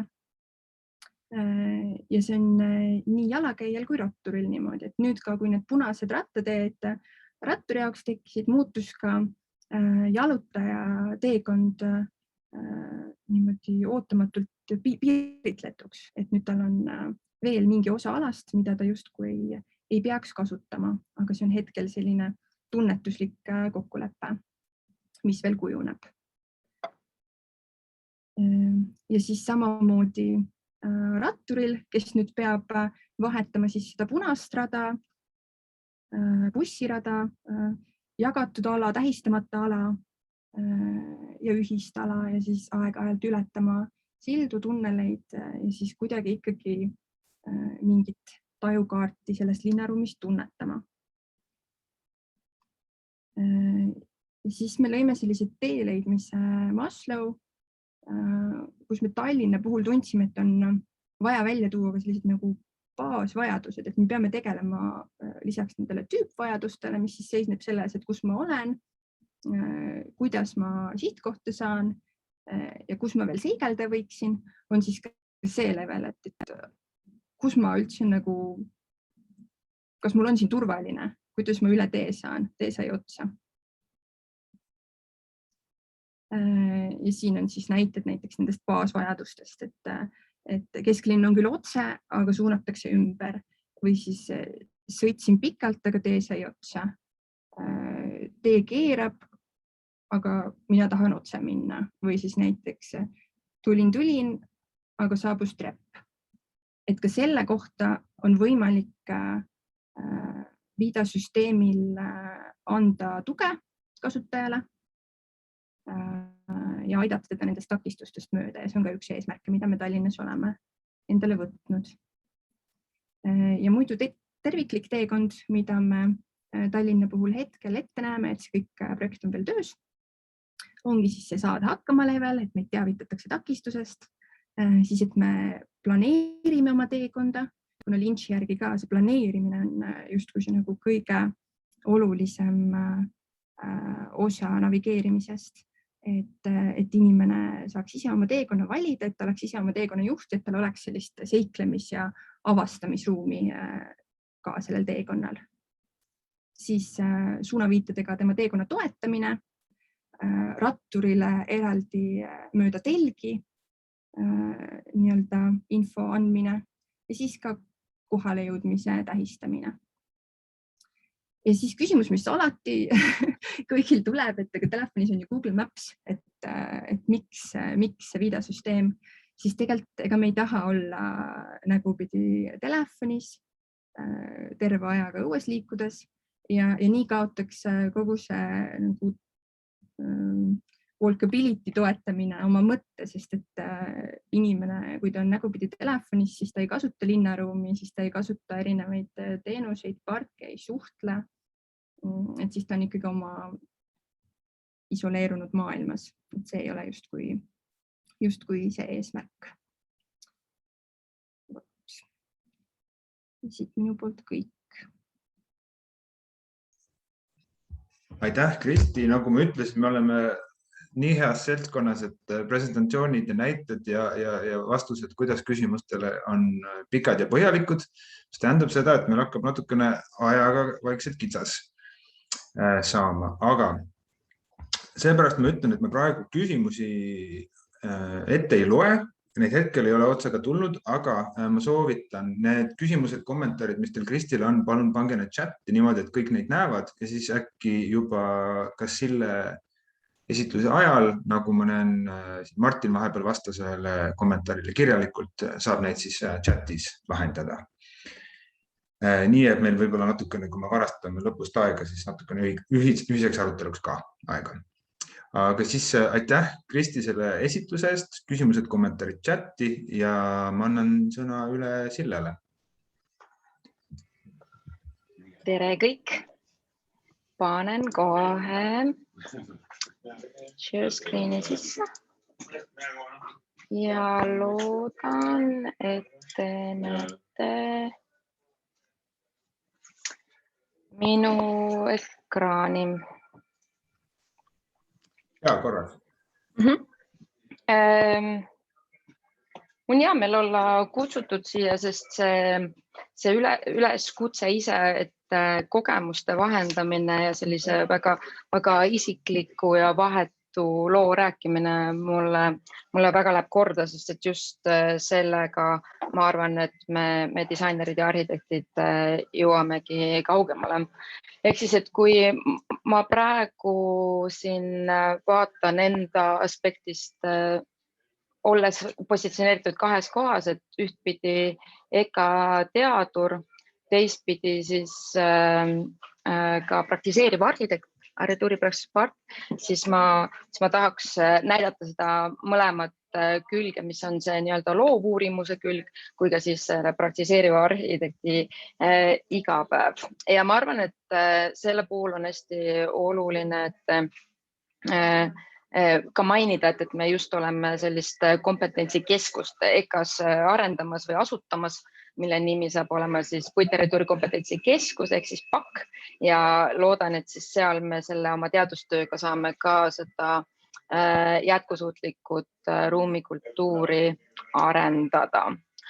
Aga nagu öeldud, siis see miks küsimus ei tohiks ununeda ja siis miks me seda kõike teeme, on arusaadavalt see, et meie arhitektidena vastutame tegelikult väga suure protsendi eest selles süsiniku jalajäljes ja see on 40, Eestis öeldakse, et isegi 48% kogu süsinikust, mis toodetakse, on tegelikult ehitussektori toodetud. Samal ajal me ei tahaks minna sinna, et me hakkame ümber tõlkima hooneid ehk siis ümber tõlkima materjale ühest paneelist siis teise materiaalsusega paneeli, jättes samaks nii ruumi kvaliteedid kui ka selle põhimõtted.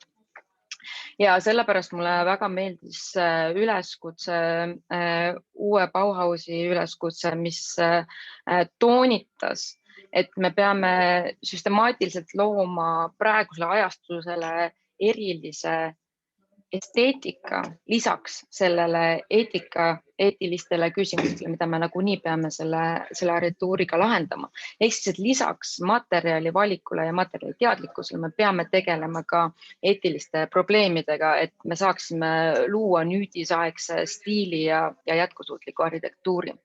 Ja seda silmas pidades, eks olen isegi väga palju neid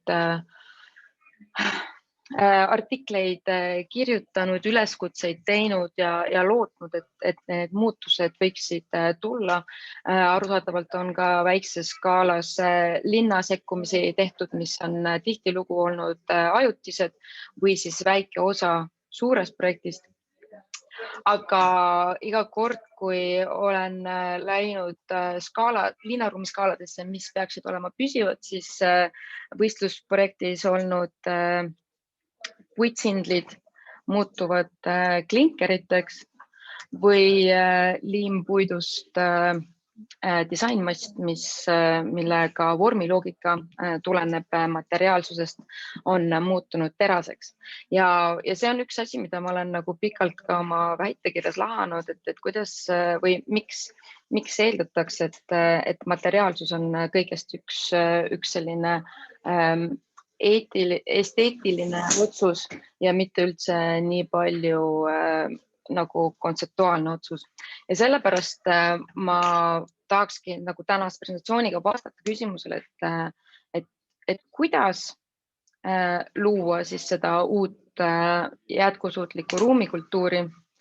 Ja selle vastuse juures ma tahakski vaadata siis 6 sellist pidepunkti, et ma kindlasti tahaks toonitada neid puitarhitektuuri kihistusi, mis juba eksisteerivad, siis need vajadus luua arhitektuuri, mis suudab oma keskkonda kohanduda.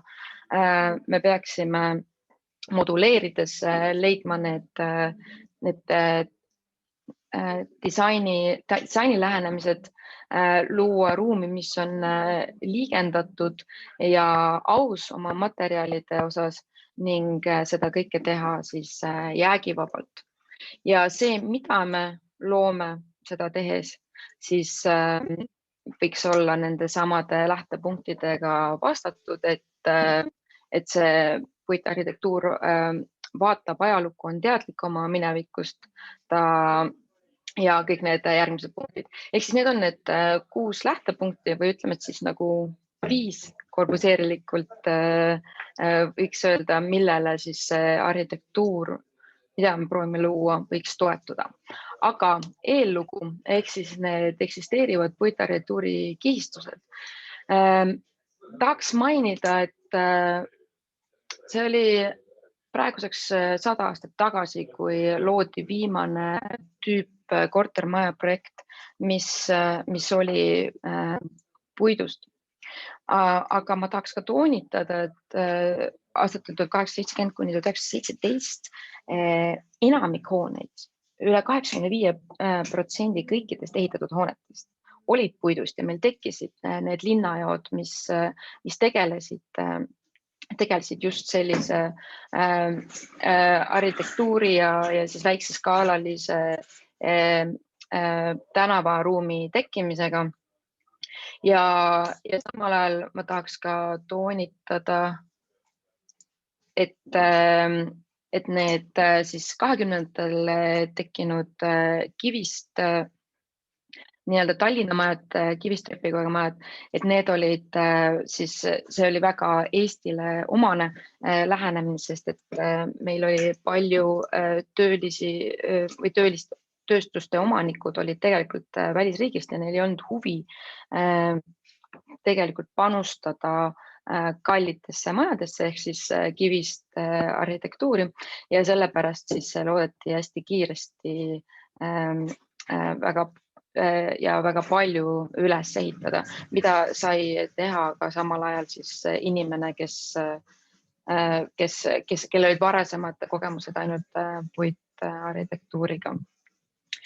siis taluhoonetes ja see skaala oli siis nõnda hoomatav, et neid sai tõesti kokku panna iga inimene ise ja sellised linnajaod olid väga ainult omased Tallinna linnale, mitte ükski lähihoone või lähipealinn seda tegelikult ei teinud. Ja nii saigi siis nendest väikekodanikest said maaomanikud ja maaomanikest siis majaomanikud. Ehk siis, et see oli ka üks sellise kohaliku ja läbi sellega majaomanikest siis ka valijaõiguslikud inimesed ja inimesed valisime ka esimese eestlasest Tallinna linnapea. Aga ja siin ma tahan veel näidata, et isegi elektrikapp oli puidust disainitud, nii et läbi ja lõhki oli kõik just selline. Selles tüüpilise Lenderi maja plaani puhul ma tahaks veel toonitada seda, et siin oli väga palju ühisruumi, mis olid kõikide korterite ülesed. Vabandust, üks hetk.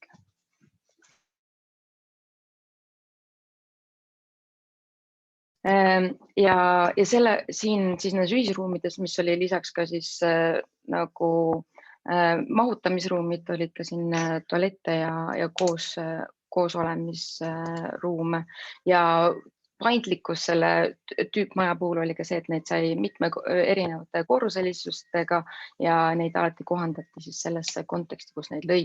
Ehk siis praegu, mida meie uurimusrühm arutabki, ongi see, et kuidas me saaksime Lendermajast jõuda Slendermajani, mis siis 100 aastat hiljem tegeleks samade kvaliteetidega, aga samas pakuks ka siis nüüdisaegseid lahendusi sellele ruumile.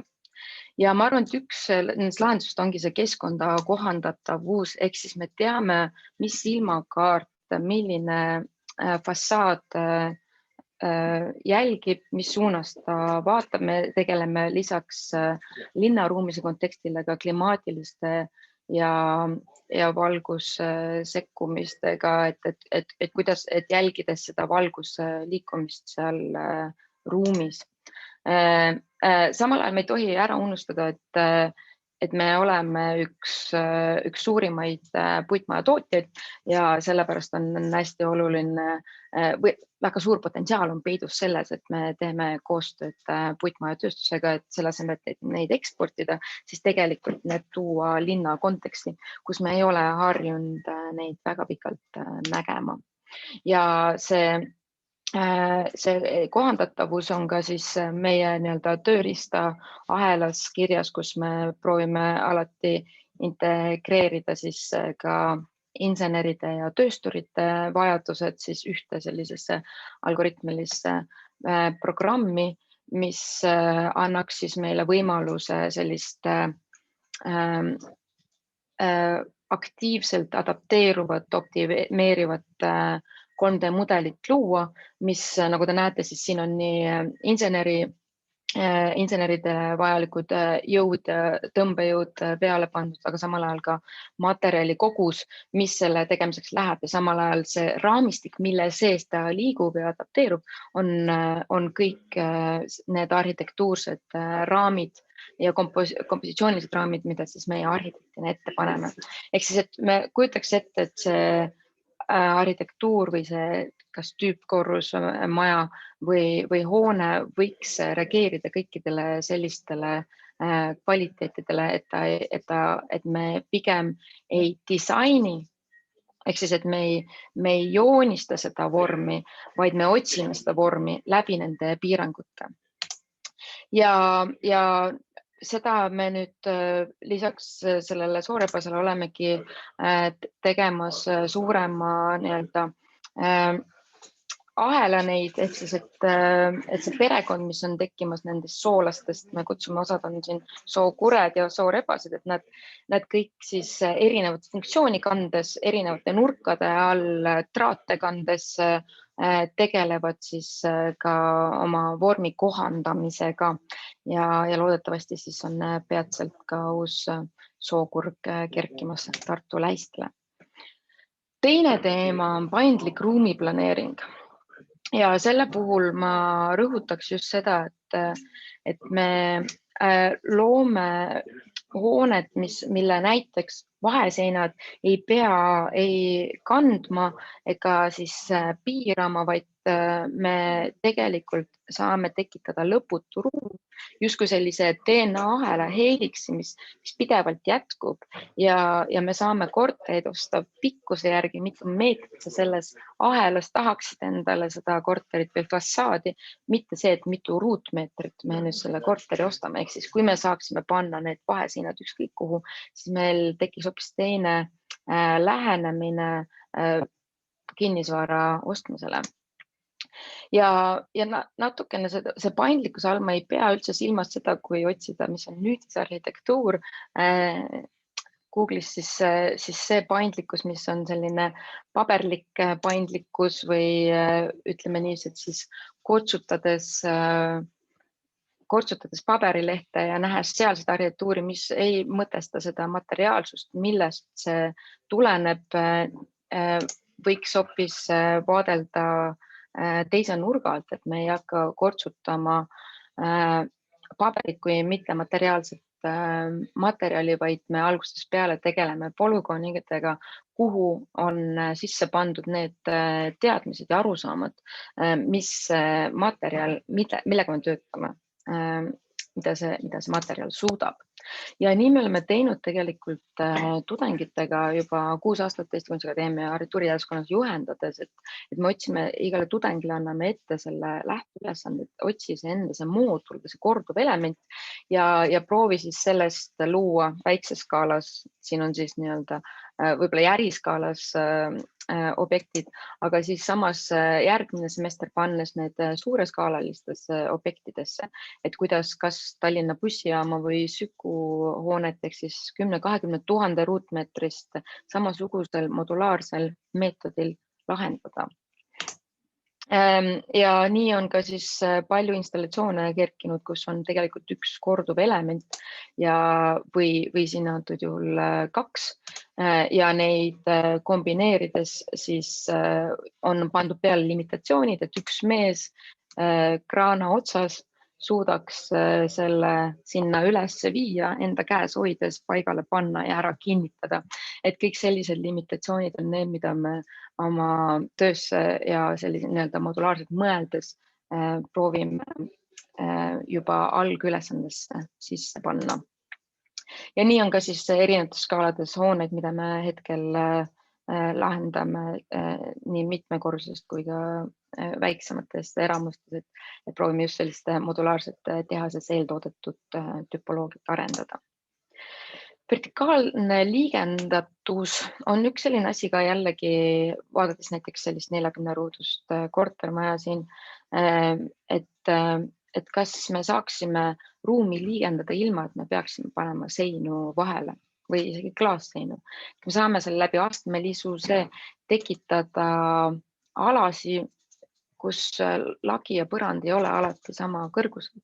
Et meil on sellise keskmise 260 näiteks köögi kõrval on ka eluruum, mis on 360 ja üllatavalt avaram ja võib-olla selline paindlikum.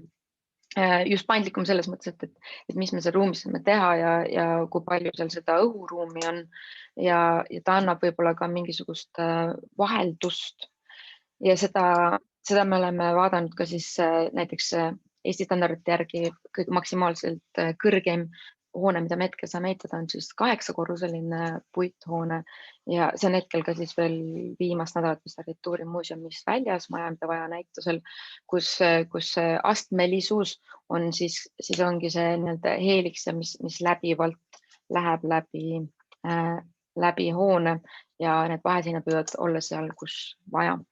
Ja materjali ausus, ehk siis puitmaterjali puhul me vist teame, et on üks väheseid materjale, mida me saame kasutada nii interiööris, eksteriööris kui ka konstruktiivse materjalina. Siin antud juhul on siis selle Slender projekti puhul oleme kasutanud seda interjööri lõpetusena ja samal ajal ka siis konstruktiivse materjalina. Ehk siis fassaadilt me oleme selle kaitsnud hoopis plaatidega, aga ambitsioon on luua seda seda interjööri kvaliteeti, mida me selle bussijaama projektil ka samamoodi leidsime, kus see tegelikult selline plaaditud ja ma kutsun seda somaatiliseks modulaarsust, et see liigendatus, mis on nagu inimkehale loetav ja arusaadav ja lähedane, et just selliseid kvaliteete me soovime saavutada ka kortermaja projekteerides, et siin tegelikult on need nähtavad pinnad ongi see konstruktiivne materjal, ehk siis me saame ära jätta päris mitu kihistust, mida me tihti paneme peale küprokit ja või muud siseviimistlusmaterjali tegelikult kas toonides seda CLT-d või vahetades me saaksime jätta selle konstruktiivse materjaliga interjööri lõpetuseks. Ja see on üks asi kindlasti, mille suunas me praegu pürgime ka siis just mingi tuletõkkenõuete ja muude vastavuse leidmiseks. Ja viimane teema ongi siis see jäägitu arhitektuur, ehk siis see on üks näidisprojekt, kus me selle Zero Waste metodoloogiaga alustasime, aga mis tegelikult jõudis meie juurde hoopis läbi Eesti suurima liimpuidu tootja Arcwoodi omanikke, kes ütlesid, et neil on igapäevaselt, neil jääb üle tegelikult uksi ja aknaid, mis lõigatakse suurtest CLT paneelidest välja ja arhitektid või kes iganes neile selle hoone on projekteerinud, ei oska nendega mitte midagi teha ja siis see on tegelikult ladustatud nende sinna laoruumidesse või tehasruumidesse, mis on peaaegu 10% kogu materjalist, mida nad kasutavad. Ja selle puhul oligi meil siis ambitsioon luua või otsida see uus puidust Lego tükk, et mis selle uksega võiks teha, kuidas selle võiks teistmoodi kokku panna ja kas me siis äkki saaksime selle tehases uuesti läbi freesida, et tulevikus kõik uksed, mis välja lõigatakse, et sinna on juba see soon sisse tehtud, et me saaksime nendest luua siis need tükid selleks, et panna ükskõik mis kujuga päikevorme kokku ja siin on siis need erinevad otsatükid, millel on siis see tumesinine on siis see vahelduv pikkus, mis sinna vahele panna, et siis kombineerida kokku või nii-öelda klotsidest kas nurgatükid või siis need pikendustükid läbi nende siis kombineerida kokku see väikevorm, kust siis tekivad nii aknad, uksed, istumiskohad ja nad kõik on selle sama süsteemi osad. Ja me eksponeerisime seda EKA galeriis siis detsembris, aga tahaks veel toonitada, et just see, et võib-olla näete ka seda liigendatust siin, kus siin on näha mõnda ust või aknatükki, aga et ta iga nurga alt suudab ka teistsuguse kuju ja väljanägemise tekitada, et jällegi nagu reageerides nendele suundadele või reageerides siis nendele ilmakaartele näiteks suuremas skaalas, kuhu ta paigutatakse.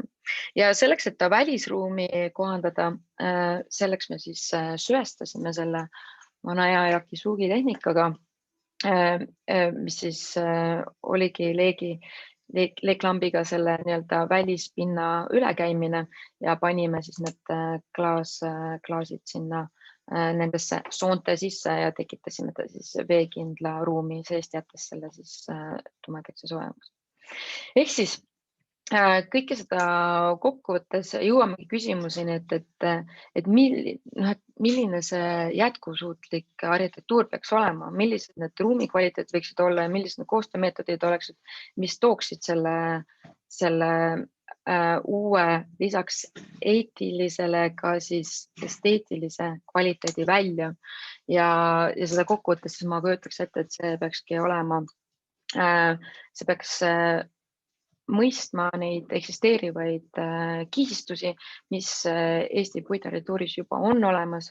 Ta peaks olema kohandatav ja paindlik ning ruumiliselt liigendatud erinevate kvaliteetidega, aga materiaalselt aus ja kindlasti oma lähtepunktist jäägitu, et jäägitu nii selles mõttes, et me ei toodaks uusi materjale jääke, ja kasutaks ära eksisteerivat kui ka jäägitu selles suunas, et selle arhitektuurne ja ruumiline ambitsioon ei annaks mitte kuskilt järele.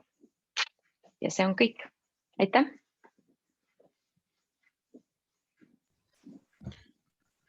Aitäh, Sille! Ma nüüd võid need slaidid ära võtta, jagamise lõpetada. Me oleme tegelikult oma aja juba täis teinud. Nüüd on küsimus korraldajatele, peremeestele, kas meil on õigust minna 10 minutit üle ja ka rääkijatele, kas teil on 10 minutit aega aruteluks veel? Jaa, võib minna üle 10 minutit. Okei, ma näen, et vahepeal on toimunud mõningane arutelu siiski chatis või saate seal järgi vaadata. Kui nüüd on veel Kristile, Sillele või ka Martinile veel otse küsimusi, on võimalik neid esitada. Isikuliselt ei pea enam kirjutama, võite oma mikri ja kaamera sisse lülitada ja küsida. Aga senikaua, kui nüüd julgust kokku võtate, siis ma küsin ise. Meil on erinevad lähenemised olnud, et küllaltki esimesed 2 võib-olla sellised natukene rohkem liikuvuse auku, võib-olla küll natuke nagu füüsilisest tänavaruumist ja siis sellest psühholoogilisest tänavaruumist ja üks viimane siis nendest majadest, kus me siis ikkagi ka suure osa oma elust veedame, eks ole.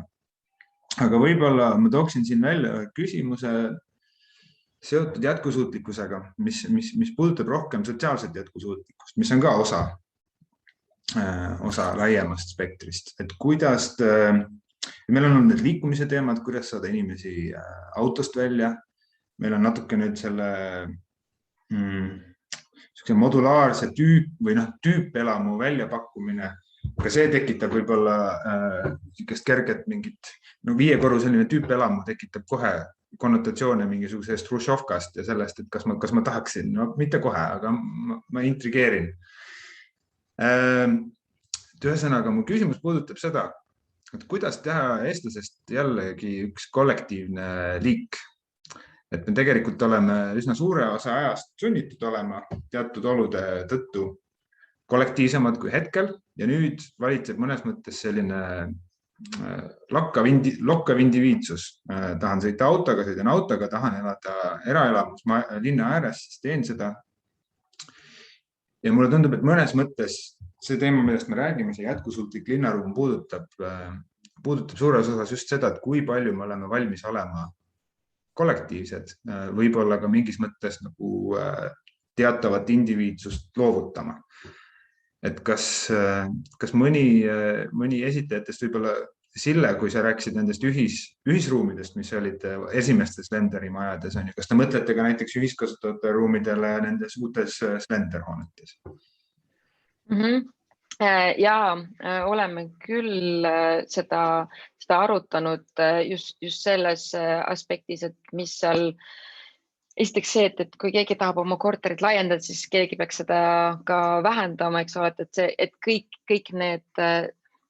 see, mis toimub korterite vahel, on mingis mõttes dialoog oma naabritega ja see, mis seal nii-öelda keskel selles südamikus toimub, on kindlasti see kohtumiste koht.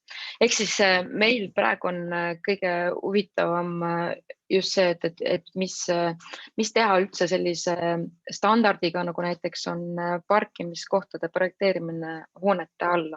Et kas me üldse peaksime neid tegema või me saame juba kohe rääkida sellest kui keldriboksidest või mingisugusest rattaboksidest või toimub seal all hoopis mingid, on seal need ühispesuruumid, mõtlen siis nagu pesumajad või hoopis midagi kolmandat, et kust me saaksime kokku hoida. Et ütleme nii, et kui me täna seda maja peale ehitame, siis me veel ei saa lubada endale liiga palju sellist ühisolemist, aga ma arvan, et me peaksime seda nii-öelda vundamendi sees toimuvat või siis seal ka allkorrustel toimuvat nägema samamoodi kvaliteetse avaliku või noh, nii-öelda poolavaliku ruumina ja võib-olla kui me sealt autot saame ära nihutatud, siis need garaažid või mis seal keldribokside vahel võib toimuda, kas on ühissaunad või midagi kolmandat, et see on nagu väga, väga potentsiaalikas mõtteharjutus, mida me kindlasti tahaksime välja pakkuda selle uurimuste lõpus ka just nende ühisalade mõttes. Kristi või Martin, kas te tahate kollektiivsuse teemal midagi arvata? Elav tänav ongi siin vist hea näide, ma olen väga suur fänn, et kuidas inimesi tänavaruumi tuua rohkem koos kasutama. Eks see ole ka nagu nende videosüsteemide agenda, siis, et oleks rohkem tänavaruumi kasutajaid, siis on põhjust ka seda tänavaruumi nagu inimkesksemaks teha ja teistpidi, et mõlemat pidi saab läheneda. Jah, eks vist Elav tänav tõi paljud inimesed ka sotsiaalmeedia selle kokku, aga see oli nüüd selline võib-olla aruteluplats, mida nagu tegelikult antud lahendus ju ei oodanud või õigemini, võib-olla see on paratamatu kaasnähe, mida me siin kommentaariumis ka Tanniga arutasime, eks ole.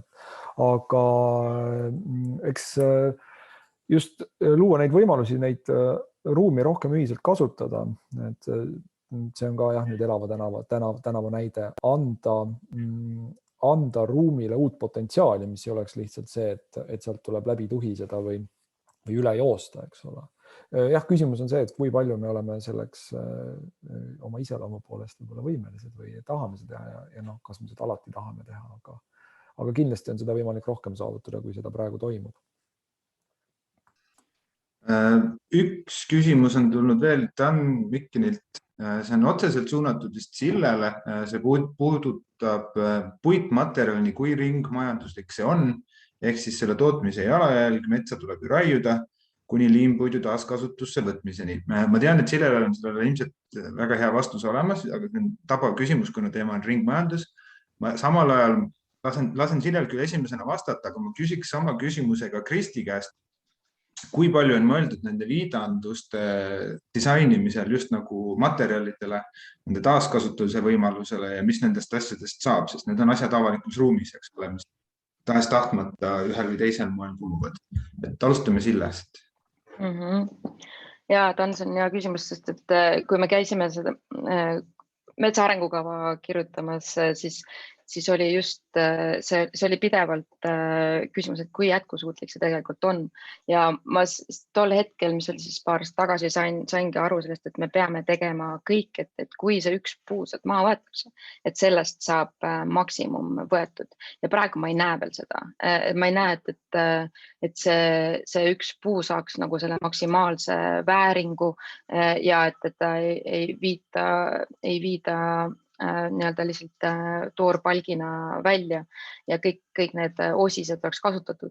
Ehk siis see jäägitu arhitektuuri teema kasvaski sealt välja, et kuidas teha nii, et me ei toodaks või ei looks ühtegi jääki ja et meil oleks maksimum nagu kogu sellest materjalist loodud ja selle puhul ma tahaks veel toonitada, et selle aasta Tallinna Arhitektuuribiennaali installatsioonivõistluse võitja just tegelebki sellega, et kuidas näiteks sellest saepurust, lõikepurust, mis tekib, et kuidas seda hakata nagu 3D printima ja läbi selle 3D prinditud siis nende objektide uuesti jälle see mingisugune kas ruum või siis isolatsioonimaterjal luua.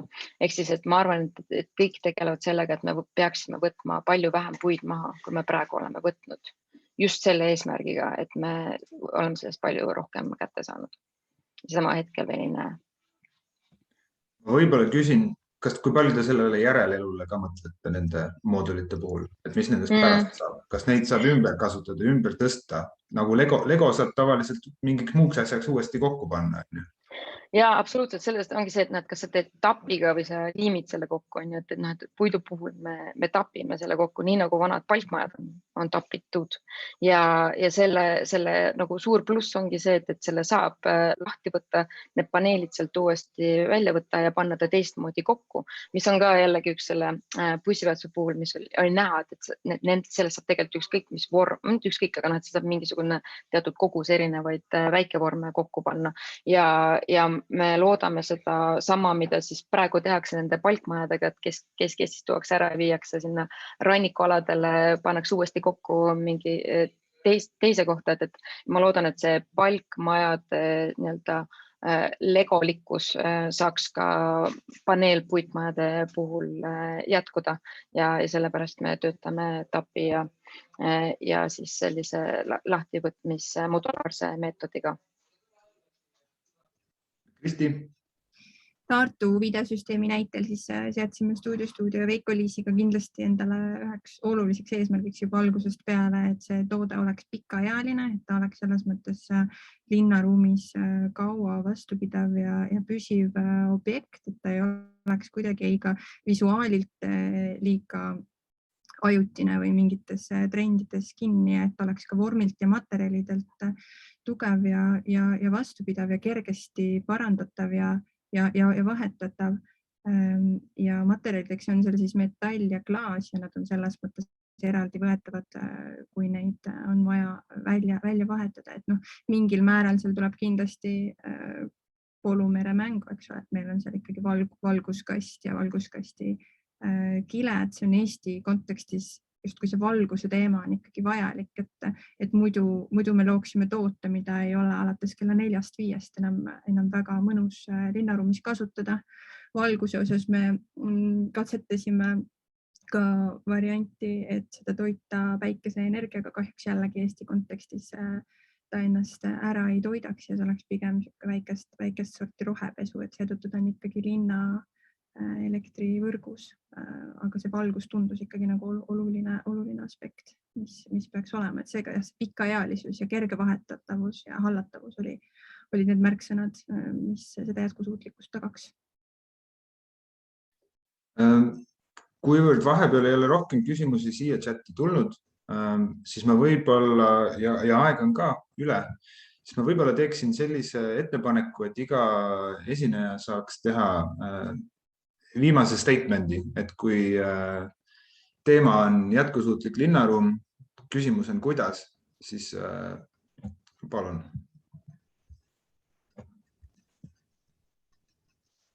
Lõpustatement. Võite ka reflekteerida teiste esitluste peale või kuidas te edasi lähete, et võib-olla 1 minut kõigile. Ma võin alustada, siis ma olen lihtsalt täheldanud, et praegu nüüdist digitaalse ajastu ajal on väga palju samastumist ja meie kliendid ja kes muud tulevad alati selle Pinteresti boardiga ja me näeme alati, vaatame samu referentse, me tahame samu asju saada ja on liiga vähe kontekstipõhist ja kontekstitundlikku ruumiloomet. Sa ei saa enam aru, kas sa oled, kus kohvikus sa oled, kas sa oled Berliini kohvikus, hipsteri kohvikus või sa oled Telliskivis. Ehk siis, et minu statement on see, et loome loomingut, mis on kontekstipõhine või kontekstitundlik ja seda, et isegi kasutas nii karmi sõna nagu tüüpmaja või tüüplahendus, siis ka selles on juba väga palju, peab olema integreeritud seda paindlikkust. Ehk siis ma loodan näha tulevikus palju rohkem kontekstipõhist loomingut. Aitäh, Sille. Kes võtab sõna üle? Ma siis võin oma lõppsõnaks öelda seda, et jah, me oleme sellises ruumilises olukorras Tallinnas, nagu me oleme, kõik on kogu aeg muutuses ja see, mis meid ümbritseb, ei ole ideaalne, aga et me saame selle raames ka ikkagi toimida ja disaineritena väikseid muudatusi ja mükseid tekitada, et see ikkagi oleks mõnusam koht, kus aega veeta ja et see linnaruum oleks kõnnitavam, et ma näen siin ikkagi rohkem võimalusi kui nagu piiranguid.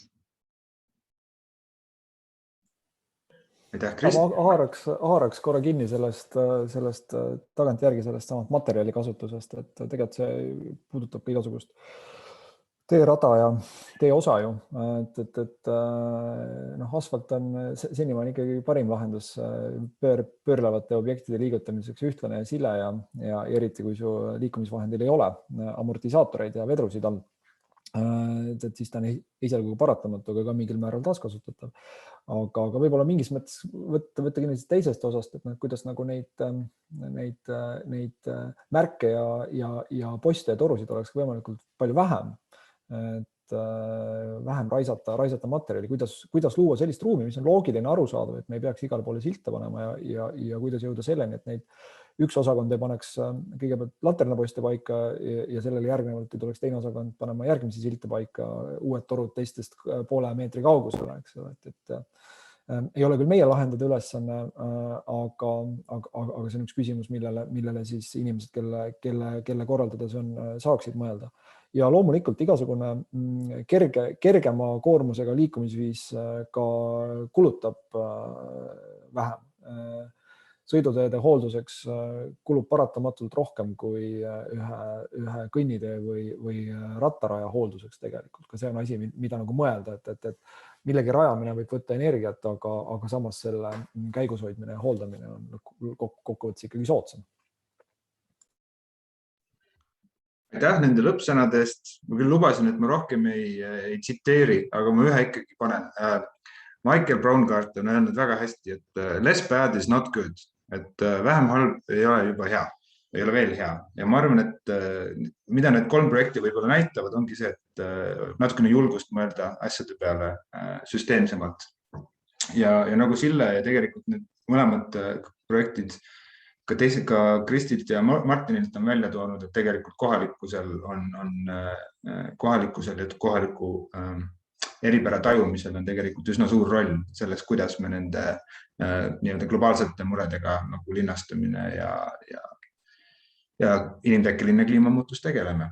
Nii et ma tänan enda poolt esitlejaid, aitäh kuulajatele. See on olnud siis 7. järjekorras, kuidas webinar teemaga jätkusuutlik linnaruum. Aitäh, sellega lõpetame.